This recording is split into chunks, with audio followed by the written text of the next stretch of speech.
안녕하세요. 김태훈 목사입니다. 뚜벅뚜벅 메시지. 오늘은 좋은 사람 시리즈 네 번째입니다. 좋은 사람은 용서할 줄 아는 사람이다. 좋은 사람은 용서할 줄 아는 사람이다. 악을 선으로 이기라. 로마서 12장 21절의 말씀 가지고 뚜벅뚜벅 걸어가겠습니다. 악에게 지지 말고 선으로 악을 이기라. 여러분, 용서는 약한 사람의 선택이 아닙니다. 용서하라는 말은 듣기 어렵고 실천하기 어려운 명령은 이런 말이 쉽지 않아요. 여러분, 실천하기가 참 어려운 게 용서하라 이 말이에요. 사람들은 말하죠. 그 사람 너무 나쁜 일 했어. 용서할 수 없어. 나는 잊지 못해. 상처가 너무 깊어. 그러나 성경은 뭐래요? 악에게 지지 말고 선으로 악을 이기라. 이 말은 억울해도 참아란 뜻이 아닙니다. 이 말은 복수보다 더 강력한 힘이 있다는 선언입니다. 선은 악보다 강합니다. 그리고 용서는 가장 위대한 선의 형태이지요. 좋은 사람은 상처 속에서도 선으로 반응하는 사람입니다.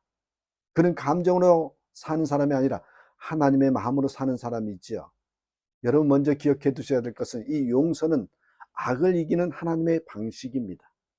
악을 이기는 하나님의 방식이 용서예요. 세상은 뭐래요? 눈에는 눈, 이에는 이, 그렇게 외치죠. 그러나 하나님은 다른 길을 보여주십니다. 원수를 사랑하고 너희를 박해하는 자를 위하여 기도하라고 하십니다.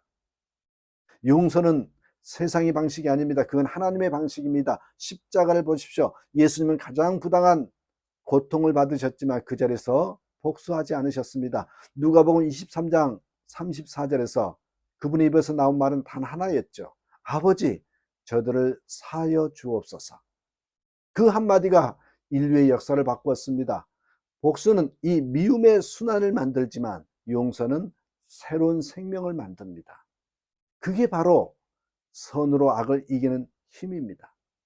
예화를 들어봅니다. 한 아이가 연못에 돌을 던졌습니다.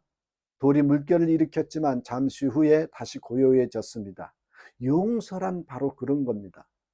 누군가의 악한 말과 행동이 내 마음에 파문을 일으킬 수 있습니다. 하지만 용서는 그 물결을 멈추게 하는 겁니다. 복수는요, 계속 던지는 것이고요. 용서는 돌을 멈추는 것이다. 자, 다시 한번 설명합니다. 복수는 계속 던지는 거예요. 그런데 용서는 돌을 멈추는 겁니다. 좋은 사람은 마음의 연못을 고요히 만드는 사람입니다. 여러분, 분명히 기억하십시오. 용서는 잊는 것이 아니라, 잊어버리는 것이 아니라 맡기는 거예요. 맡기는 거. 많은 사람들이 용서를 오해합니다. 용서하면 그 일을 잊어야 하나요? 용서하면 그 사람이 옳았다는 걸 인정하는 건가요? 아닙니다. 용서는 잊는 게 아니라 심판을 하나님께 맡기는 겁니다. 하나님께 맡기는 거. 내가 갚으리라 주께서 말씀하시니라. 로마서 12장 19절에 말씀하시잖아요. 내가 복수하면 그 일은 내 손에 남습니다. 하지만 하나님께 맡기면 그 일은 하나님의 정의와 은혜의 손으로 옮겨지는 거예요. 좋은 사람은 심판자가 아니라 중보자가 되는 사람이겠죠. 그래서 주님, 저 사람을 심판해 주세요 라가 아니라 주님, 저 사람도 저처럼 회복되게 해주세요. 이 기도가 진짜 용서의 기도입니다. 여러분, 넬슨 만델라의 용서 아시죠? 27년을 감옥에 갇혔어요. 그를 괴롭힌 간수들을 원망할 법도 했지만 그는 이렇게 말하죠.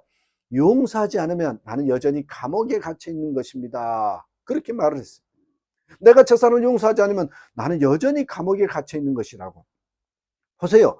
용서는 상대방을 풀어주는 것이 아니라 나 자신을 풀어주는 거예요. 미움은 감옥이고 용서는 자유입니다. 여러분 기억하세요. 미움은 감옥에 있는 거고 용서하면 자유로운 거예요. 좋은 사람은 이 복수의 감옥을 떠나서 은혜의 자유로 걸어가는 사람 아니겠습니까? 그래서 여러분, 용서는 나의 상처를, 구체적으로 말씀드리면 나의 상처를 사랑의 통로로 바뀐 거예요. 용서는 아픈 마음을 무시하는 게 아닙니다. 그 상처를 하나님께 드려서 치유의 도구로 바꾸는 것입니다. 예수님께서 부활하신 후에 제자들에게 나타나셨을 때 그분의 손에는 여전히 못자국이 있었습니다. 그 상처는 여전히 남아 있었지만 그건 더 이상 고통의 흔적이 아니라 이 사랑의 증거가 되었습니다. 좋은 사람은 상처를 지운 사람이 아니라 상처를 사랑으로 바꾼 사람입니다. 그의 상처는 복음의 향기가 되어 다른 사람을 위로하게 된 것이지요. 자, 한 비유를 들어봐요. 한 노인이 매일 두 항아리를 들고 물을 길렀습니다. 한 항아리는 완전했고 다른 하나는 금이 가서 물이 새어 나갔죠. 그런데 어느 날 금이 간 항아리가 울었어요. 나는 쓸모가 없어요. 물을 다 흘러버리잖아요. 그때 노인이 말했대죠. 아니야. 네가 물을 흘린 길가에 꽃이 피었단다. 상처에도 목적이 있습니다. 용서는 그 상처를 꽃피는 힘입니다. 그래서 여러분, 용서는 하나님의 사람임을 증명하는 삶이죠. 하나님은 우리를 먼저 용서하셨습니다. 우리가 회개하기도 전에 그분은 십자가로 우리의 죄를 덮으셨습니다. 그 사랑을 경험한 사람만이 다른 사람을 용서할 수 있습니다. 에베소서 4장 32절에 서로 친절하게 하며 불쌍히 여기며 서로 용서하기를 하나님이 그리스도 안에서 너희를 용서하심과 같이 하라. 좋은 사람은 용서받은 사람입니다. 그는 하나님의 사랑을 체험했기에 그 사랑을 나눌 수 있습니다. 자, 결론입니다. 그래서 우리는 선으로 악을 이기는 사람이 되어야 합니다. 좋은 사람은 세상과 같은 방법으로 싸우지 않습니다. 그는 악을 악으로 갚지 않고 선으로 악을 이깁니다. 그의 용서는 약함이 아니라 믿음의 힘인 거죠. 그의 침묵은 비겁함이 아니라 하나님께 맡기는 용기입니다. 그의 사랑은 감정이 아니라 하나님의 성품입니다. 오늘 하나님은 우리에게 말씀하십니다. 악에게 지지 말고 선으로 악을 이기라. 이 말씀에 순종하는 자, 그가 하나님 보시기에 진짜 좋은 사람입니다. 자, 이렇게 기도해 보십시다. 주님, 상처받은 제 마음을 아십니다. 그러나 그 상처를 미움이 아닌 사랑으로 바꾸시길 원합니다. 복수의 마음을 내려놓고 주님께 맡깁니다. 주님이 제 안에 하신 것처럼 저도 용서하게 하소서. 악에게 지지 않고 선으로 이기게 하소서. 다시금 선으로 악을 이기는 하나님의 방식으로 살아가는 저와 여러분 되시기를 주님의 이름으로 축복합니다. 감사합니다.